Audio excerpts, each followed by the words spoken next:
Iran is basically speed running the end of their country here, guys. I mean, that's just what it looks like from the outside. Starting to target all of your neighbors, the ones who have been surrounding you basically indefinitely here. I'm not sure this is the smartest thing in the world. It definitely looks like Saudi Arabia is about to start jumping into this scenario here. Just understand this here. This just escalated massively today.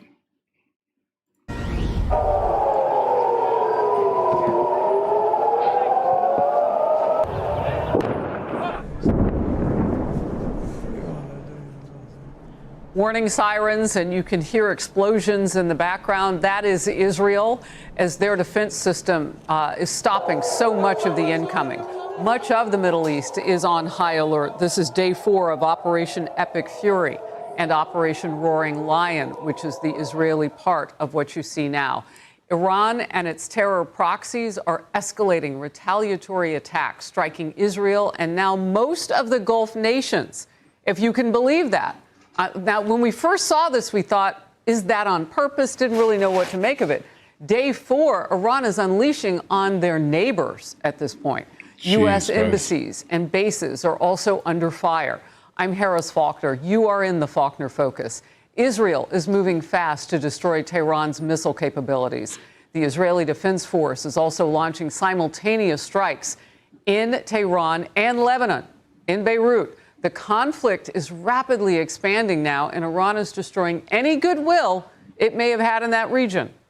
Gulf states, they didn't have much. States are seeing hundreds of Iranian rockets, missiles, and drones fired by Iran. President Trump posted just this morning, Iran's air defense, Air Force, Navy, and leadership gone. They want to talk. I said too late. The U.S. embassies in the region are also on high alert, as they have been, but it's a little bit of a difference now after today's drone strikes in the Riyadh embassy. Nobody was in it. It had been evacuated, but still a lot of damage. And so we have our eye on all of the embassies in that region, our diplomats and spokespeople where they normally would be. Israeli Prime Minister Benjamin Netanyahu joined Brett Baer. And Iran, this terror regime in Iran is the weakest point that it's been here since it hijacked Iran from the brave Iranian people 47 years ago. So this is going to be a quick and decisive action, and we're going to create the conditions first for the Iranian people to get control of their destiny, to form their own democratically elected government. If we go through what we plan to do, I think it will create conditions for peace. This is not an endless war. It doesn't. Guys, hold on. Understand this here. This definitely will open up conditions for peace kind of within the region, definitely with Iran, for the most part being a sponsor of literal terror kind of in the region here. Also, running consistent proxies against all of their neighbors here. Yeah. So if you were able to actually change the methodology that the regime actually takes to kind of meet their goals, then yeah, I can definitely see things changing pretty immediately there. Covering the breaking news from the Middle East and here at home. General Charles Wald coming up in focus. Chief National Security Correspondent Jennifer Griffin also standing by. First, though, I want to go to Chief Foreign Correspondent Trey Yinks in Tel Aviv. Trey. Harris, good morning. We start with some major updates from the region. Iran's Supreme Council was meeting earlier today just south of the capital of Tehran when the Israelis struck the building, killing everyone inside, according to initial reports. They were meeting to determine who the next supreme leader of the country would be. And when they were counting the votes, the Israelis say that's when they struck. All of this coming as the Iranians are still launching new ballistic missile barrages into central and northern Israel. Earlier today, one of those missiles was a cluster munition. It broke up in the air over Israel's second largest city of Tel Aviv, and those pieces of shrapnel rained down below. This video here is from a scene that we just returned from in a religious community called Bnei Brak. First responders say at least 7 people were wounded. When we arrived at the scene, there were families and children everywhere. the Israeli people celebrating the Jewish holiday of Purim. Looking to Israel's northern border, the war has erupted between Iran's largest proxy, Hezbollah, and Israel. The Israelis are striking back deep into the heart of Beirut, targeting the Hezbollah stronghold of the Dakhya neighborhood. Israel says they are bracing for more days of war ahead in the north, and overnight they moved ground forces into southern Lebanon to build up a defensive posture there. Harris? Trey Yinks, thank you very much for getting us started. Now this.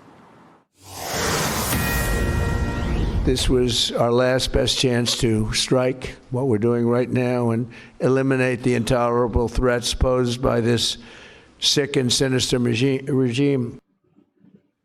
President Trump making the case to the people, laying out the need to launch Operation Epic Fury. When he did, his choice and why and when. Israel launching strikes after strike now, directly into Tehran and Beirut. A crushing Israeli air campaign targeting Hezbollah military assets in Lebanon, leaving behind smoldering rubble. And a map shows Israeli forces are extending their retaliatory strikes beyond Beirut, stretching into several Lebanese cities. Saudi Arabia could be on the brink of joining the regional conflict as well. A source telling Fox News that country is considering Air Force strikes on Iran targets, and in response to unprecedented missile and drone attacks from Iran. Brand new video from U.S. Central Command shows the equipment engaged in the Middle East mission. High-powered jets adding to the largest regional concentration of American military firepower in a generation. Yeah, okay, listen, first of all, hold on. Iran is blatantly attempting to destroy everything that is near them.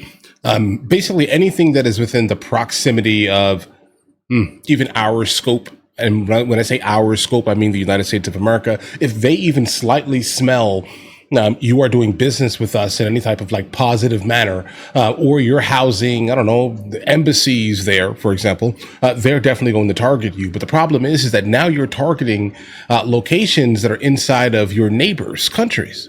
Okay.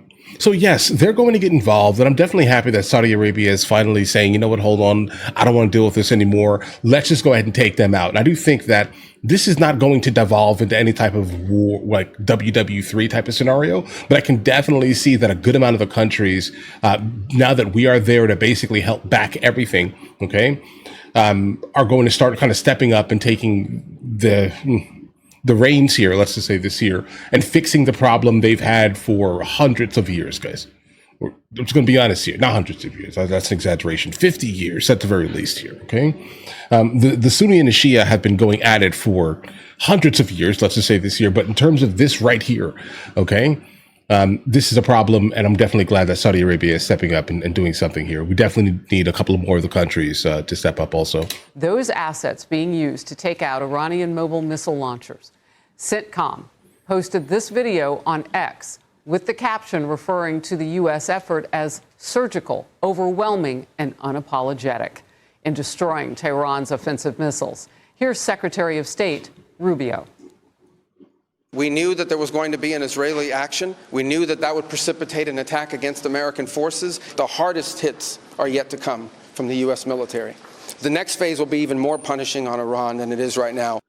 House Speaker Mike Johnson also defending U.S. coordination with Israel. That was yesterday. And Iran. Why in the world they waited if they had exquisite intelligence, knowing that that would happen, that we would suffer such staggering losses, why did they not act to prevent it? So I am convinced that they did the right thing. The regional unrest also is affecting the world's most vital oil export route. Iran's military has threatened to set on fire any vessel passing through the Strait of Hormuz, with a senior advisor in the IRGC saying the waterway is now closed. However, CENTCOM has confirmed to Fox News the Strait of Hormuz remains open, and it's released this video showing a U.S. attack on an Iranian ship. A message posted with the video says 2 days ago, the Iranian regime had 11 ships in the Gulf of Oman. Today, they have 0. Here's Lieutenant General Keith Kellogg. Yeah, look, guys, let's be completely honest here. I would hate to be on any of the ships that are kind of going through the Strait of Hormuz right now, specifically with the hostilities, because, Iran is going to target everyone and anything, right? So with them saying, hey, listen, you can't come through here anymore, it's closed. Okay, that's interesting. It shouldn't be, but I understand their perspective here. They're going to target everything because now their supreme leader is dead, and they're just like mad at the world. I get it. Specifically, the ones who are trying to maintain order in Iran currently, and specifically the ones who are trying to now elect a brand new, same variant of the last guy who died. Basically, guys. We need to move on from this here, but they obviously are going to fight for, keeping the status quo rather than actually changing things. 80% of the oil comes through the Straits of Hormuz. Mm-hmm. So by taking out their navy, which was really good, put them at the bottom of the sea, you kind of freed up one option. Now that means they should have pretty good freedom of maneuver for the oil routes. It was a good move by the president. It was a great move by War and also by the chairman of the Joint Chiefs. It needs to go deeper. Building up a systematic takedown of the Iranian forces. Yeah, they still have ballistics. The Chief National Security Correspondent Jennifer Griffin joins me now. I don't know if you're starting. I mean, not saying that they can actually hit a target from what we've seen so far, but just understand this here.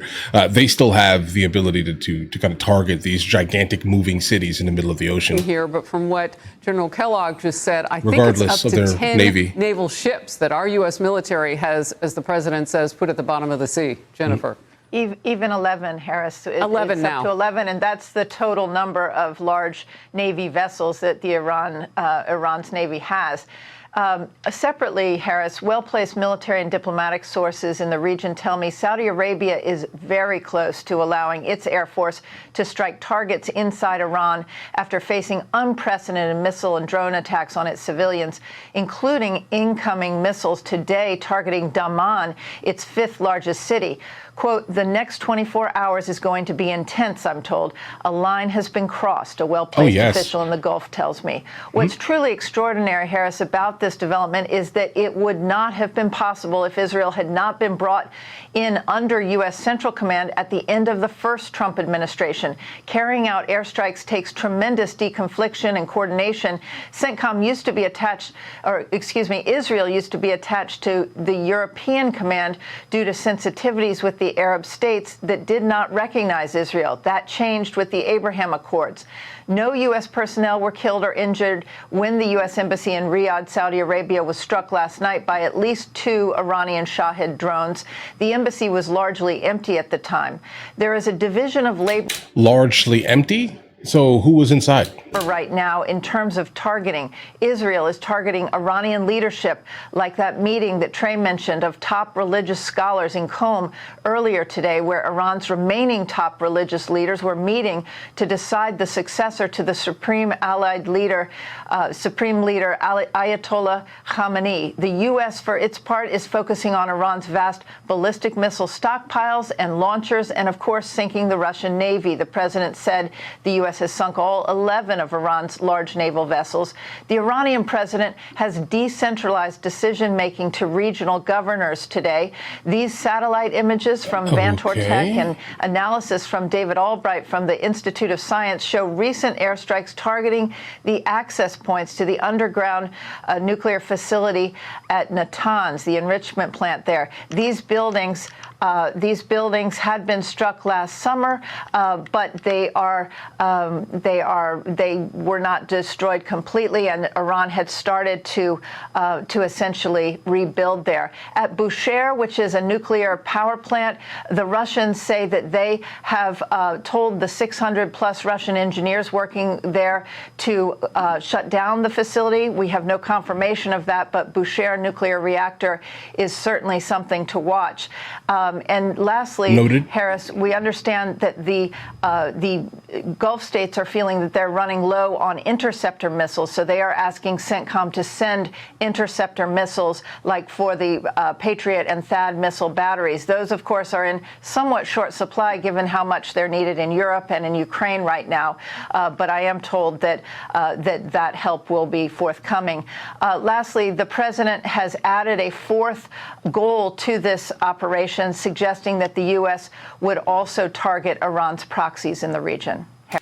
Yeah, mandatory. Okay, listen. The fact that, obviously, by taking up the Supreme Leader, and then now there's no one to actually run the country, I guess the smart play, was to kind of bring it down to the governors. But the problem is is by doing that, now there is no head to the snake. There are now a lot of snakes that most likely, if they're in that position of power, they most likely aligned very closely to the supreme leader, the previous supreme leader, right? So now, if some of these regions have these type of missile capabilities, now instead of saying one guy decides, for the most part, everything, there's like 30 people deciding everything, and they're deciding to strike all their neighbors.